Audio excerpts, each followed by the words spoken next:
Chocolate के गोलगप्पे वाला भूत। मध्य प्रदेश से कुछ दूर एक छोटा सा खूबसूरत पालमपुर गांव था। वहाँ छोटी छोटी नदियाँ थीं, तरह तरह के पहाड़ थे और प्रकृति का बहुत खूबसूरत रूप यहाँ देखने को मिलता था। लेकिन इन सब के बावजूद पालमपुर की सबसे मजेदार चीज वहाँ हर साल लगने वाला बसंत का मेला था। कहते हैं कि पालमपुर में लगने वाला मेला इतना बड़ा होता था कि कोई भी उसे एक दिन में पूरा नहीं घूम सकता था। उस मेले में गांव वाले तरह तरह के खिलौने, कई तरह की मिठाइयाँ, न जाने कितने किस्म के खेल और अलग अलग तरह की खाने पीने वाली चीजों का ठेला लगाते थे। और इन ठेलों में से एक सबसे मशहूर ठेला था सुरेश चाट भंडार। चार पहियों की इस ठेले पर सुरेश चाट पापड़ी, टिक्की और गोलगप्पे बेचता था। लेकिन बाकी सभी चीजों से ज्यादा लोगों को सुरेश के गोलगप्पे पसंद थे।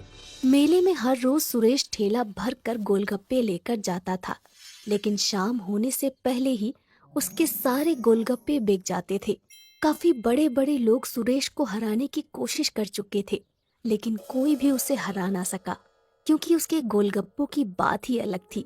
सुरेश के साथ उसका एक 12 साल का बेटा माधव और एक 16 साल का लड़का रोनित रहता था।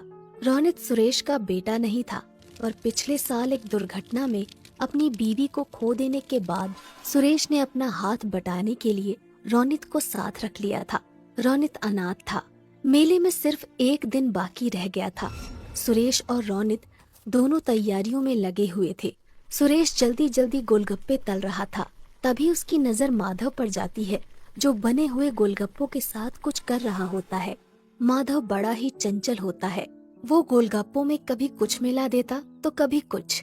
माधव को देखकर सुरेश कहता है, अरे मेरे साइंटिस्ट अब क्या कर रहा है गोलगप्पों के साथ? 1 मिनट पापा। माधव ने गोलगप्पों में थोड़ी सी हल्दी, मिर्च और धनिया डाली। फिर उस पर दही डालकर कहने लगा, ये लो, ये बन गए चटपटे दही वाले गोलगप्पे।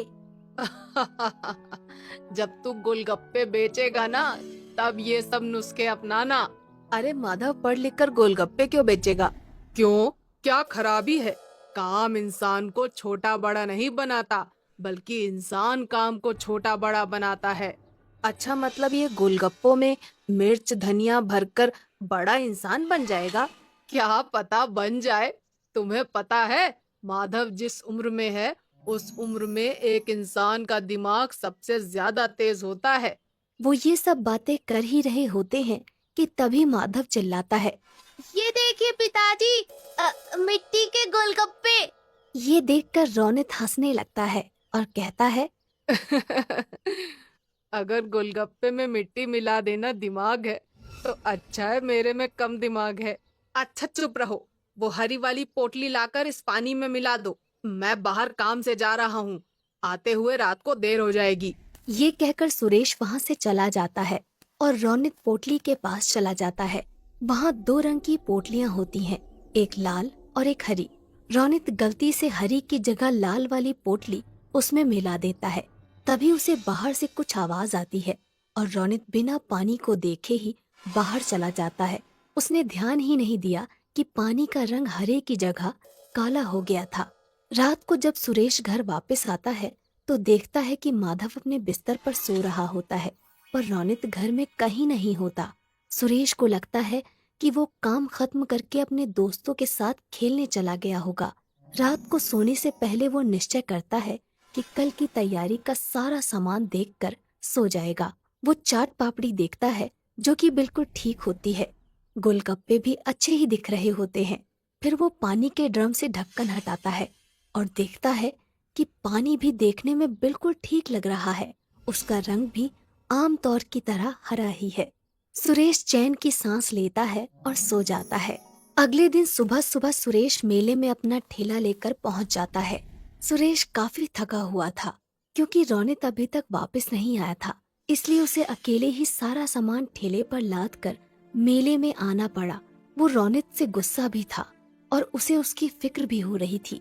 मेले में खड़ा सुरेश रोनित के बारे में सोच ही रहा था कि उसको एक आवाज आती है, भैया गोलगप्पे दो ना।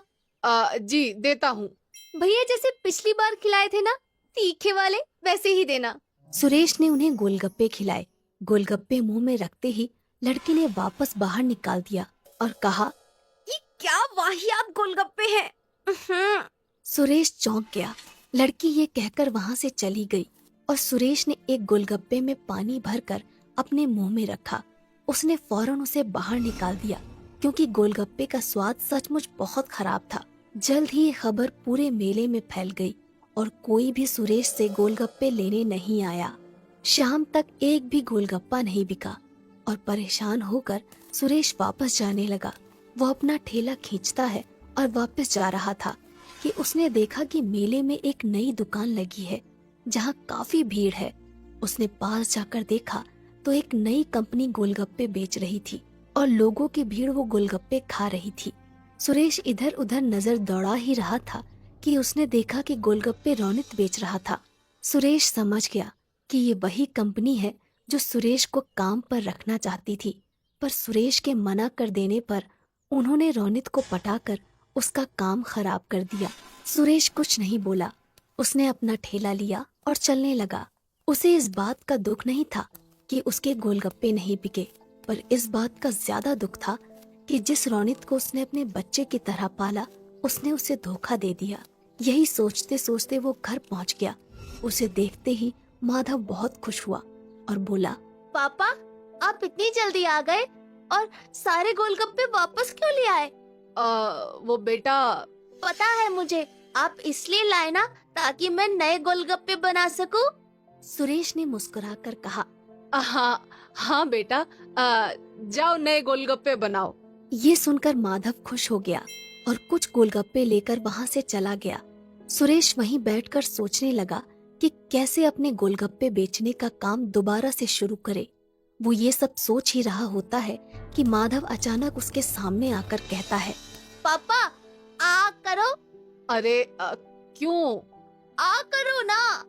सुरेश ने अपना मुंह खोला और माधव ने एक काला सा गोलगप्पा उसके मुंह में डाल दिया। ये क्या डाल दिया मेरे मुंह में? क्या मिलाया है तूने इसमें? चॉकलेट। अच्छा। ये गोलगप्पे खाकर सुरेश के दिमाग में एक आइडिया आया ही होता है कि तभी माधव कहता है, ये लो पापा, ये भी खाओ।